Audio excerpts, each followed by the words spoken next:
ചെയ്ത കാര്യമായിരുന്നു കുഴപ്പമില്ലായിരുന്നു വെച്ചാ, ഞാൻ ചെയ്യാത്ത കാര്യത്തെപ്പറ്റി ഇങ്ങനെ പറഞ്ഞു തരുത്തിയാൽ പിന്നെ എന്ത് ചെയ്യും? ആർക്കും എന്നെ ഒന്നോട്ട് മനസ്സിലാകുന്നില്ല. എത്രമാത്രം ഞാൻ പറയാൻ ശ്രമിച്ചിട്ടും ആരും എന്നെ കേൾക്കുന്നില്ല. പലപ്പോഴും നമ്മുടെയൊക്കെ വിഷയങ്ങൾ ഇതല്ലേ. വിശുദ്ധ ജോൺ മരിയ വിയാനിക്ക് ഒരിക്കൽ 2 കത്തുകൾ കിട്ടുകയാണ്. ആദ്യത്തെ കത്തിൽ അദ്ദേഹത്തെ വാനോളം ഉയർത്തുന്ന പല കാര്യങ്ങളും ഉണ്ടായിരുന്നു.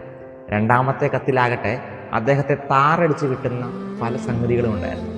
എന്നിട്ട് അദ്ദേഹം പറയുകയാണ്, ആദ്യത്തെ കത്ത് എൻ്റെ യഥാർത്ഥ മൂല്യം ഒട്ടും ഉയർത്തുന്നില്ല, 2ാമത്തെ കത്തും എൻ്റെ യഥാർത്ഥ മൂല്യം ഒട്ടും താഴ്ത്തുന്നുമില്ല.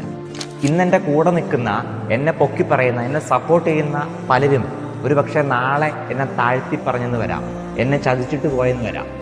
മനുഷ്യരുടെ വാക്കുകൾ ഇങ്ങനെ മാറിക്കൊണ്ടേയിരിക്കും. ഞാൻ ആരാണ് എന്നൊരു ബോധ്യം എനിക്കാദ്യം ഉണ്ടാകണം.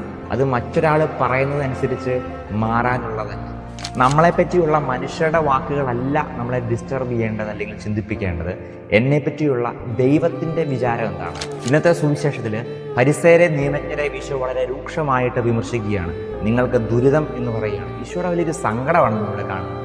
ഇന്ന് എന്നെപ്പറ്റി ഈശോ പറയുകയാണെങ്കിൽ ഈശോയ്ക്ക് സന്തോഷിക്കാനായിട്ട് എന്തെങ്കിലും വകയുണ്ടാകും? എന്നെപ്പറ്റിയുള്ള ഈശോയുടെ അഭിപ്രായം എന്തായിരിക്കും? ആളുകളുടെ അഭിപ്രായങ്ങൾ ഓർത്ത് പലപ്പോഴും നമ്മൾ സങ്കടപ്പെടാറുണ്ട്. എന്നാൽ ഈശോയ്ക്ക് എന്നെപ്പറ്റി എന്തായിരിക്കും വിചാരം? ഈശോ എന്നെപ്പറ്റി എന്തൊക്കെയായിരിക്കും ചിന്തിക്കുന്നത് എന്ന് എന്നെങ്കിലും വിചാരിച്ചിട്ടുണ്ടോ?